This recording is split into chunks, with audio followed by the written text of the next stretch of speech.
देखिए हमारे प्रिय छात्रों, अब देखिए हम लोग फिर हाजिर हैं।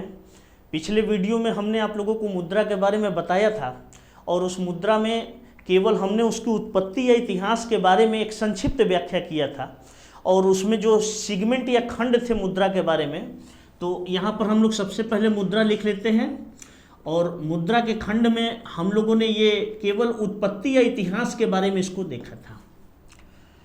हमने ये बताया मुद्रा के बारे में कि मुद्रा की जो खोज होती है क्रांतिकारी कदम के रूप में मानी जाती है और इससे आर्थिक गतिविधियों में तेजी आ जाती है। तो देखिए पहले तो मुद्रा प्रचलन में नहीं था, बार्टर सिस्टम था, वस्तु विनिमय प्रणाली दुनिया में प्रचलन में थी। लोग अपनी वस्तु को देकर दूसरे वस्तु को कन्वर्जेशन कर लेते थे।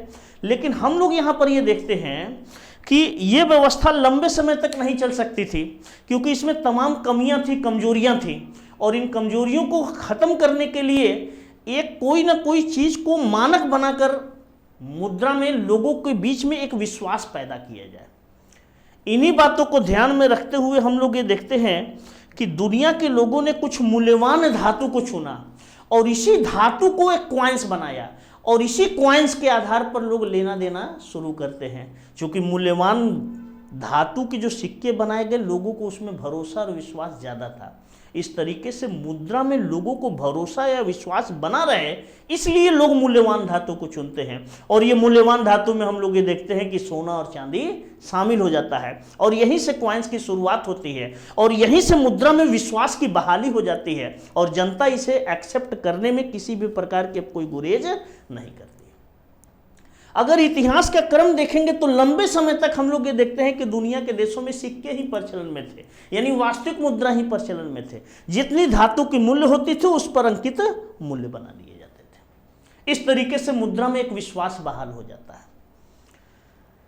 लेकिन हम लोग ये देखते हैं कि कालांतर में यह बनाए रखना बड़ा मुश्किल था। धातु जो मूल्यवान धातु थी वो दुर्लभ थी, जबकि अर्थव्यवस्था में उत्पादन जो होता है वो बढ़ता चला जाता है, लेकिन दुर्लभ धातु का उत्पादन समय के साथ घटता चला जाता है। और मुद्रा और उत्पादन में अगर तालमेल या संतुलन हम नहीं बना पाए तो निश्चित है कि अर्थव्यवस्था में समस्या पैदा होगी और इस समस्या को समाप्त करने के लिए लोगों के मन में ये एक प्रश्न उठा कि आखिर में हम सोने का उत्पादन और चांदी का उत्पादन वस्तु और सेवा के उत्पादन के हिसाब से नहीं बढ़ा सकते, समय के साथ कम होगी। तो इसके लिए कोई ना कोई एक विकल्प तैयार करना होगा और इसी विकल्प के रूप में हम लोग ये देखते हैं कि कुछ कम मूल्य के धातु के बाद में सिक्के लाए जाते हैं, उसे सांकेतिक मुद्रा कहा जाने लगता है। उसके बाद हम लोग ये देखते हैं कि उससे भी कम मूल्य की कुछ चीज़ें ले आई जाती है, जैसे पेपर करेंसी आ जाते हैं। लेकिन इसमें सरकार इन्वॉल्व हो जाती है और सरकार चूंकि एक बहुत बड़ी बॉडीज होती है, लोगों को उस पर ज़्यादा भरोसा होता है, इसलिए सरकार एक अपनी अथॉरिटी बना लेती है और उस अथॉरिटी, सरकार जो एक अथॉरिटी की तरह होती है, लोगों को उसमें भरोसा ज़्यादा होता है और इसी भरोसे के आधार पर यह मुद्रा जो होती है, कागज़ की मुद्रा या अन्य प्रकार की साख मुद्रा वगैरह प्रचलन में आ जाती है।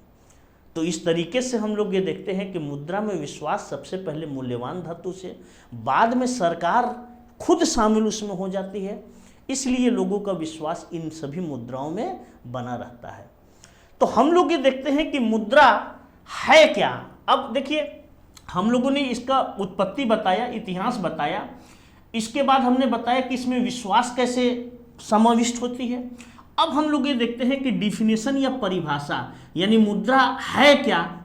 तो मुद्रा के परिभाषा के संबंध में अर्थशास्त्री अलग अलग मत प्रस्तुत करते हैं। तो कुछ प्रमुख अर्थशास्त्रियों का नाम हम आपको बता देते हैं। जैसे एक अर्थशास्त्री हैं जिनका नाम है प्रोफेसर मार्शल महोदय जो होते हैं वो सबसे पहले मुद्रा को परिभाषित करते हैं। वो कहते हैं कि मुद्रा वह वस्तु है जिसके माध्यम से वस्तुओं तथा सेवाओं का विनिमय किया जाता है।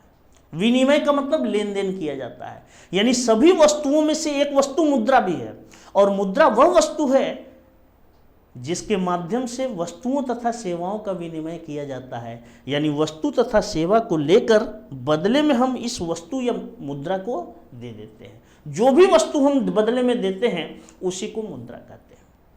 इसी से मिलता जुलता एक परिभाषा दिया जाता है रॉबर्टसन द्वारा, ये भी एक अर्थशास्त्री है। रॉबर्टसन महोदय जो होते हैं, हम लोग ये देखते हैं कि यह भी एक परिभाषा प्रस्तुत करते हैं। अब ये परिभाषा क्या देते हैं कि मुद्रा वह वस्तु है जिसके माध्यम से ऋणों के दायित्व का, भुगतान के दायित्व का निपटारा किया जाता है। मुद्रा वह वस्तु है जिसके माध्यम से भुगतान दायित्व का निपटारा किया जाता है, यानी पेमेंट लायबिलिटी। जब भी कोई आप वस्तु लेंगे तो एक लायबिलिटी या एक दायित्व आपके ऊपर बनेगा कि आप इसका कुछ पेमेंट करें, और जो द्रव्य हम देते हैं वही क्या द्रव्य हो जाती है, मुद्रा हो जाती है। इस तरीके से ये दोनों अर्थशास्त्री ये मानते हैं कि मुद्रा वही वस्तु बन सकती है जो विनिमय का कार्य कर सकती है, और जो नहीं कार्य कर सकती है वो वस्तु मुद्रा नहीं हो सकती। इससे ये भी पता चल गया कि मुद्रा एक प्रकार की वस्तु है, जैसे सभी वस्तु है वैसे एक मुद्रा भी वस्तु है। इसी तरीके से हम लोग ये देखते हैं कि एक अर्थशास्त्री है जिनका नाम है प्रोफेसर वाकर। वाकर जो होते हैं वह एक बड़ी अजीबोगरीब लेकिन विस्तृत परिभाषा प्रस्तुत करते हैं। क्या कहते हैं? वो कहते हैं कि मुद्रा वह है जो मुद्रा का कार्य करती है। अब देखिए, मुद्रा के यानी वह सभी वस्तु जो मुद्रा के कार्यों को संपन्न करती है वो मुद्रा है। ये एक व्यापक परिभाषा है, लेकिन ये एक आलोचना का बहुत बड़ा केंद्र बिंदु वाला भी परिभाषा है। इस पे तमाम अर्थशास्त्री जो होते हैं वो निंदा करते हैं। कुछ अर्थशास्त्री कहते हैं कि भाई ये पंखा को अगर परिभाषित करना हो तो उसके बारे में क्या कहा जाए, पंखा वह है जो पंखा का कार्य करती है। ये तो कहना ठीक नहीं है। पंखा को परिभाषित किया जाए, न कि ये बताया जाए कि वो क्या करती है और क्या नहीं करती है।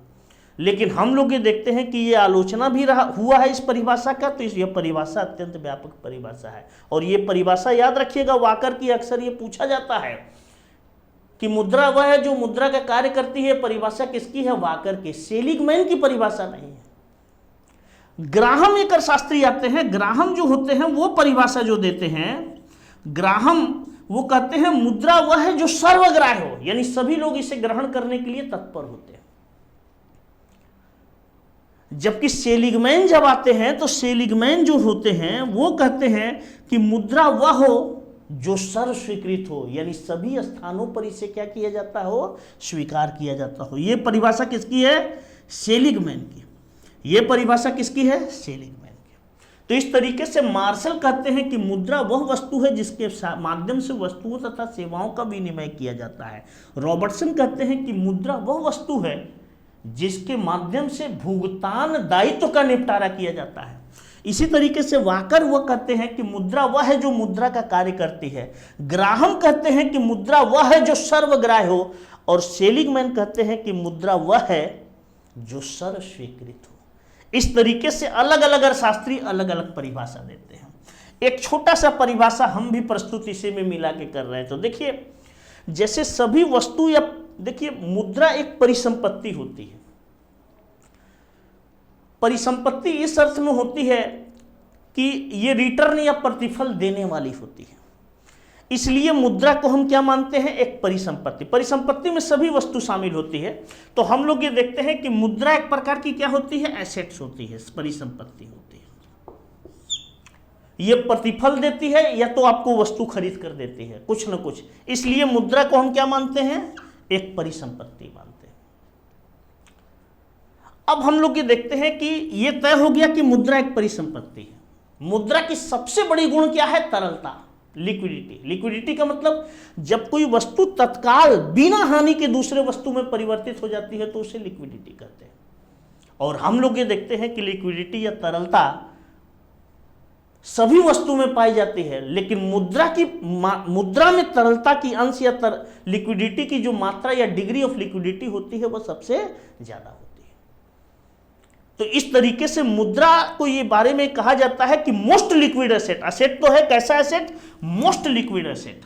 यानी कहने का मतलब यह है कि इसमें सबसे अधिक तरलता प्राप्त होती है, मोस्ट लिक्विड एसेट। लिक्विडिटी का मतलब हमने बता दिया है, याद रखिएगा। जब कोई वस्तु तत्काल बिना हानि के दूसरे वस्तु में बदल जाती है तो उसे तरलता कहते हैं। अब तरलता की अंश सभी वस्तु में पाई जाती है, लेकिन सर्वाधिक तरलता की अंश किस में पाई जाती है? मुद्रा में। तो मुद्रा मोस्ट लिक्विड एसेट्स होती है। अब इसके माध्यम से करते क्या है?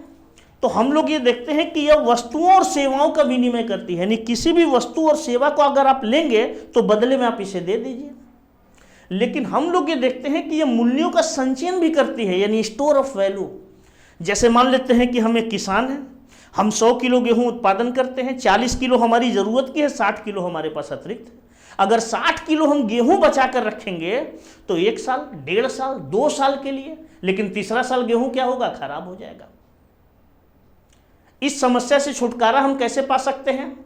तो हम पहले 60 किलो जो अतिरिक्त गेहूं उत्पादन किए हैं उसे मार्केट में बेच देंगे, और बेचने के बाद हम मुद्रा इकट्ठा कर लेंगे और इस मुद्रा को लाकर रख देंगे, और 5 साल बाद भी इस मुद्रा को निकालकर खर्च कर लेंगे।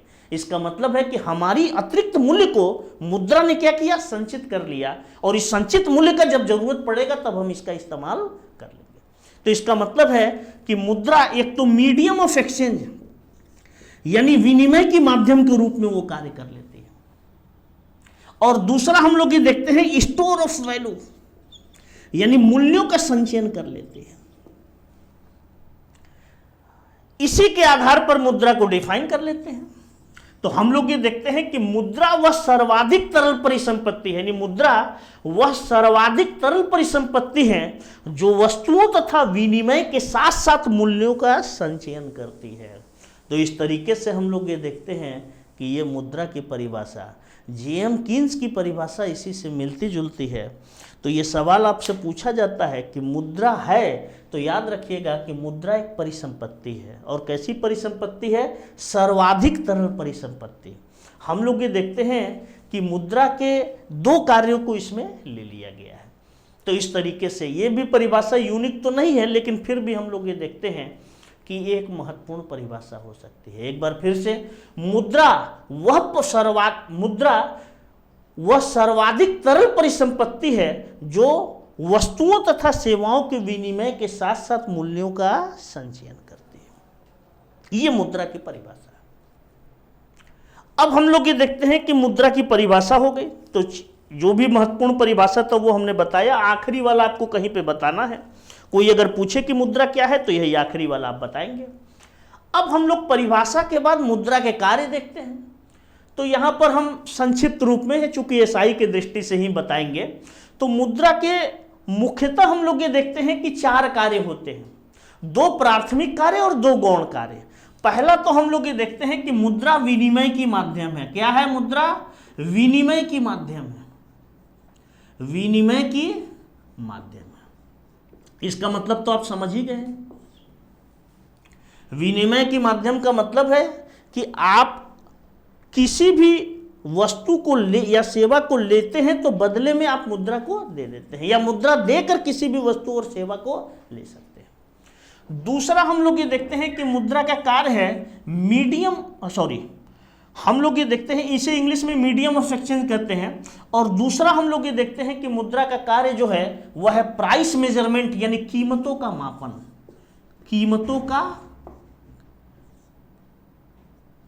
कीमत का मापन। ये दूसरा महत्वपूर्ण कार्य है, प्राइस मेजरमेंट। जैसे आप देखते हैं कि दुनिया में बहुत सारी वस्तु होती है, जैसे ये कलम है, इसी तरीके से आपके पास किताब है, इसी तरीके से लैंप है, इसी तरीके से फ्रिज है, इसी तरीके से वॉशिंग मशीन है, इसी तरीके से टीवी है। इन सभी वस्तु की मूल्य की माप किस में करते हैं? रुपया में। और रुपया एक प्रकार की क्या है? मुद्रा है। अमेरिका में जाएंगे तो क्या है? डॉलर में मूल्यों की माप करते हैं। इंडिया में आते हैं तो किस में करते हैं? रुपया में। इसका मतलब यह है कि सभी वस्तु और सेवा की मूल्य की माप किस में होती है? मुद्रा में। यानी मुद्रा क्या करती है? कीमतों का मापन करती है। तो इस तरीके से हम लोग ये देखते हैं कि प्राइस मेजरमेंट एक महत्वपूर्ण फंक्शन है मुद्रा के। ये दोनों कार्य हम लोग ये देखते हैं, हटले वीदर जैसे अर्थशास्त्री मानते हैं कि ये प्राइमरी फंक्शन है, ये मुद्रा के प्राथमिक कार्य है। इसके अलावा हम लोग ये देखते हैं कि तीसरा कार्य मूल्यों का संचयन, मूल्यों का संचयन। इसके बारे में हमने बताया 100 किलो गेहूं उत्पादन करते हैं, 40 किलो हम लोग ये देखते हैं कि स्वयं उपभोग कर जाते हैं, 60 किलो अतिरिक्त उत्पादन हमने किया। इस 60 किलो गेहूं को हम क्या करते हैं, पहले मुद्रा में बेच लेते हैं, अब इस मुद्रा को हम संचित करके बड़े आराम से रख लेते हैं। तो इस तरीके से ये मूल्यों का संचयन करती है। चौथा हम लोग ये देखते हैं डेफर्ड पेमेंट्स, यानी बीते हुए समयों का भुगतान। बीते हुए समयों का भुगतान, इसे इंग्लिश में डेफर्ड पेमेंट्स कहते हैं। जैसे हम लोग ये देखते हैं कि सभी वस्तुओं में से मुद्रा भी एक वस्तु है, लेकिन अन्य वस्तु की कीमत में ज़्यादा उच्चावचन देखने को मिलता है। कभी ये वस्तु जैसे गेहूं है, चावल है, दाल है, इनकी कीमत हमेशा घटती बढ़ती रहती है। लेकिन इन वस्तुओं में से अगर देखा जाए तो मुद्रा भी एक वस्तु है, लेकिन मुद्रा की कीमत में उच्चावचन अपेक्षाकृत क्या होता है, कम होता है। इसलिए अगर आगे का भुगतान आपको करना है तो ऐसी कंडीशन में आप मुद्रा से सरलता पूर्वक कर सकते हैं। क्यों? क्योंकि मुद्रा के कीमत में उच्चावचन जो होती है वो अपेक्षाकृत बहुत ही कम होती है। इसीलिए हम लोग ये देखते हैं कि बीते हुए समयों का भुगतान ये सफलतापूर्वक कर देती है। हम लोग ये देखते हैं कि हटले वीदर महोदय जो होते हैं वह मुद्रा के इस दो कार्य को सेकेंडरी फंक्शन कहते हैं, यानी ये क्या है, द्वितीय कार्य या गौण कार्य। तो मुद्रा के ये 4 महत्वपूर्ण कार्य है। इसके अलावा भी बहुत सारे कार्य हैं, लेकिन यहाँ पर सामान्य ज्ञान की दृष्टि से आप लोगों के लिए ये महत्वपूर्ण है। तो मुद्रा पहले विनिमय के माध्यम के रूप में कार्य करती है, दूसरा कीमतों का मापन, तीसरा मूल्यों का संचयन करती है, और चौथा बीते हुए समयों का भुगतान यानी डेफर्ड पेमेंट्स करती है। इस तरीके से हम लोग ये देखते हैं कि ये मुद्रा के कार्य हो गए। अब हम लोग ये देखते हैं कि मुद्रा के प्रकार, मुद्रा के कार्य तो हम लोगों ने देख लिया। अब यहां पर हम लोग ये देखते हैं कि मुद्रा के प्रकार यानी टाइप ऑफ मनी के बारे में हम लोग चर्चा करेंगे। तो देखिए, मुद्रा के चर्चा यहां पर हो गया। अब हम लोग ये देखते हैं कि मुद्रा का वर्गीकरण किया गया है, यानी क्लासिफिकेशन, सब क्लासिफिकेशन किया गया है। पहले तो मुद्रा का वर्गीकरण हम लोग ये देखते हैं कि उसकी बनावट के आधार पर किया गया है। एक मुद्रा को हम कहते हैं, बनावट के आधार पर जो मुद्रा का वर्गीकरण किया गया है उसे हम कहते हैं ए, मेटालिक मनी। मेटालिक मनी, इसे हिंदी में धात्विक मुद्रा कहते हैं। इसे हिंदी में धात्विक मुद्रा कहते हैं।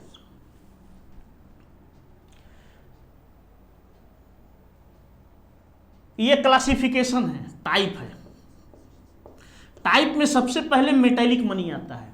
ये धातु मुद्रा प्राचीन काल से यही प्रचलन में था। हम लोग ये देखते हैं कि आधुनिक काल तक आते आते इसका रूप जो होता है वो बदल जाता है। अब यहां पर धात्विक मुद्रा के बारे में हम चर्चा करेंगे। किसी भी अर्थव्यवस्था में धातु के बने विभिन्न प्रकार के सिक्के जो प्रचलन में होते हैं उसे धातु मुद्रा कहते हैं। ये सोना, चांदी, तांबा, पीतल, जस्ता, निकल, गीलेट इत्यादि का हो सकता है। भारत में हम लोग ये देखते हैं कि धातु के सिक्के जो वर्तमान समय में प्रचलन है वो गीलेट के बने होते हैं। इस तरीके से आज भी हमारे देश में धातु मुद्रा या धातु के सिक्के जो है वह प्रचलन में बने हुए हैं। अब धातु मुद्रा को हम लोग ये देखते हैं कि 3 सब क्लासिफिकेशन है, इसे 3 वर्गों में बांटा गया है। सबसे पहला हम लोग ये देखते हैं कि एक होता है मानक मुद्रा। मानक मुद्रा को क्या कहते हैं, प्रमाप मुद्रा। मानक मुद्रा या इसे हम क्या कहते हैं, प्रमाप मुद्रा। इंग्लिश में इसे स्टैंडर्ड मनी कहते हैं। दूसरा हम लोग ये देखते हैं कि क्या है, सांकेतिक मुद्रा। सांकेतिक मुद्रा, सांकेतिक मुद्रा को इंग्लिश में क्या कहते हैं, टोकन मनी कहते हैं। इसी तरीके से तीसरा जो होता है उसे क्या कहते हैं, सहायक मुद्रा। सहायक मुद्रा,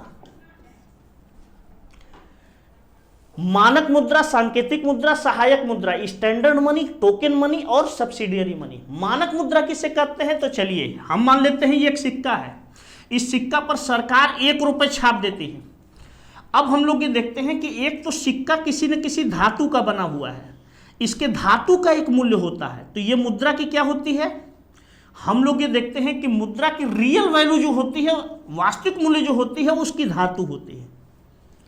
और दूसरा हम लोग ये देखते हैं कि सरकार जो इस पर छाप देती है उसे क्या कहते हैं, प्रेस वैल्यू। इसे क्या कहते हैं, वास्तविक मूल्य। इसे क्या कहते हैं, अंकित मूल्य। कल्पना कर लीजिए कि इस सिक्का के धातु को अगर बेचा जाए तो इससे आपको 10 टॉफी मिलता है, और अगर इस सिक्का के मूल्य को बेचा जाए तो भी आपको क्या मिलता है, 10 टॉफी। इसका मतलब है कि मुद्रा की वास्तविक मूल्य और अंकित मूल्य दोनों यहां पर क्या है, बराबर है। अगर इस मुद्रा के धातु, देखिए कोई भी सिक्का जिस धातु का बना होता है उसका जो मूल्य होता है, धातु के काया का या धातु के सिक्के के शरीर के जो मूल्य होता है वो मुद्रा का वास्तविक मूल्य होता है, और सरकार जो सिक्के पे छापती है वो उसका अंकित मूल्य होता है। अगर हम लोग ये देखते हैं कि किसी मुद्रा की अंकित मूल्य और वास्तविक मूल्य दोनों समान हो, यानी दोनों से 10 टॉफी मिले, तो ऐसी कंडीशन में ये मुद्रा मानी जाएगी कि यह मानक मुद्रा है। जैसे सोने चांदी की मुद्रा जो थी वह मानक मुद्रा के उदाहरण थी।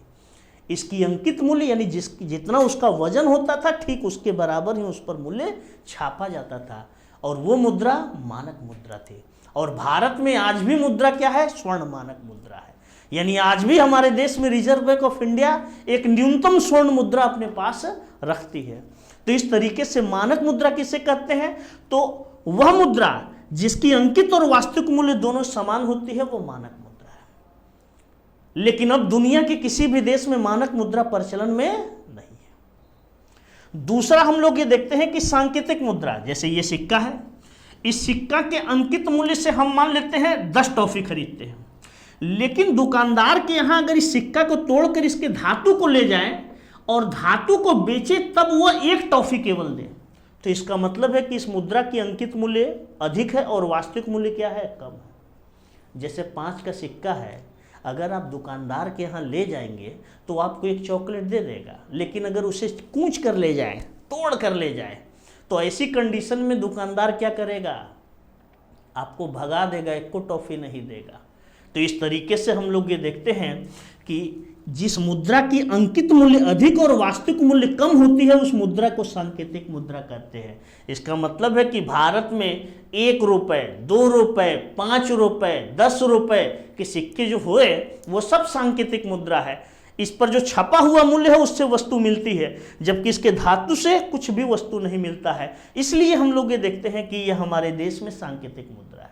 तो भारत में ही नहीं बल्कि दुनिया के सभी देशों में सांकेतिक मुद्रा ही प्रचलन में है। अगर भारत में देखा जाए तो ऐतिहासिक दृष्टि से अगर देखा जाए तो सबसे पहले हम लोग ये देखते हैं कि भारत में सांकेतिक मुद्रा को प्रचलन में लाने का श्रेय मोहम्मद बिन तुगलक को ही दिया जाता है।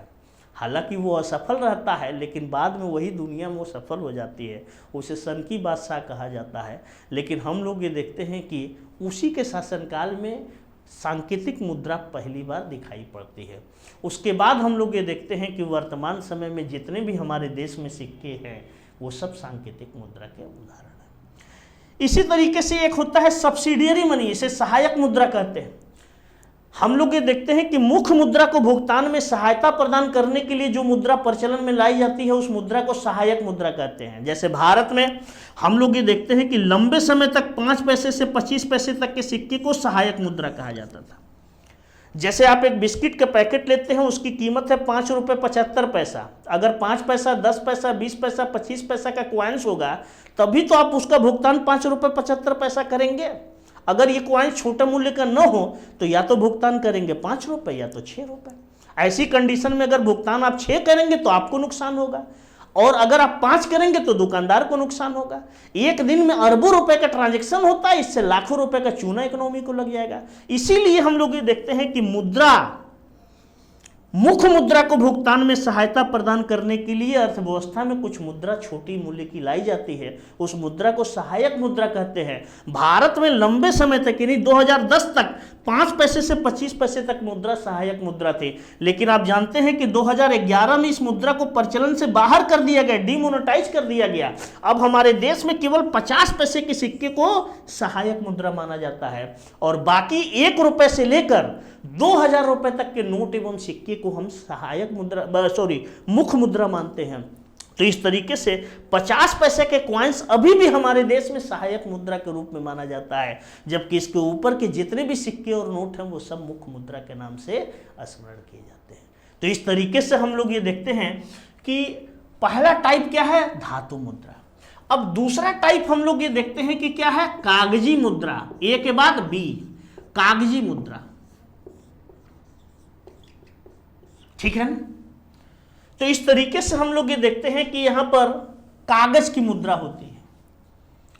तो धातु मुद्रा, मुद्रा के प्रकार में हमने आप लोगों को बताया।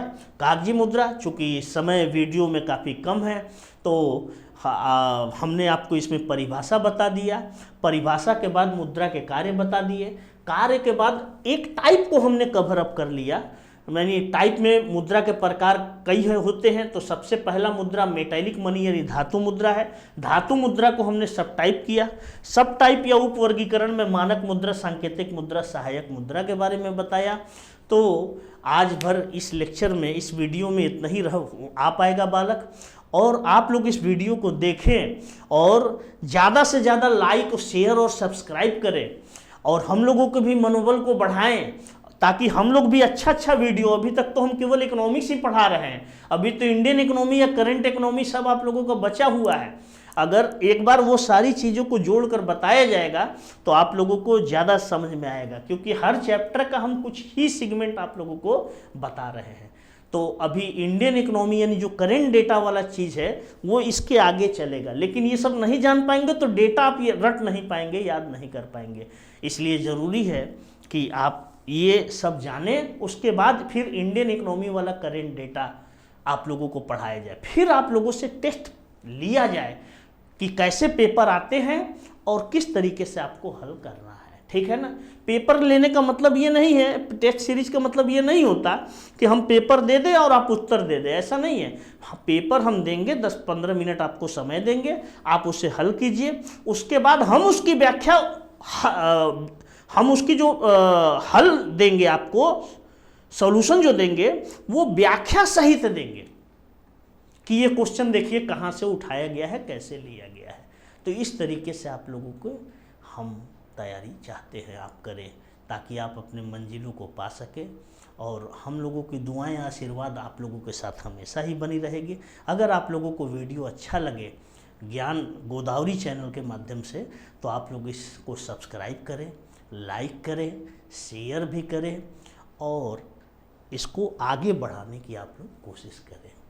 और हम लोग आपके लिए अपना जो सर्वस्व है वो सबसे अच्छा देने की पूरी कोशिश करेंगे। तो आज के लेक्चर में इतना, और समय के लिए आप लोगों का धन्यवाद।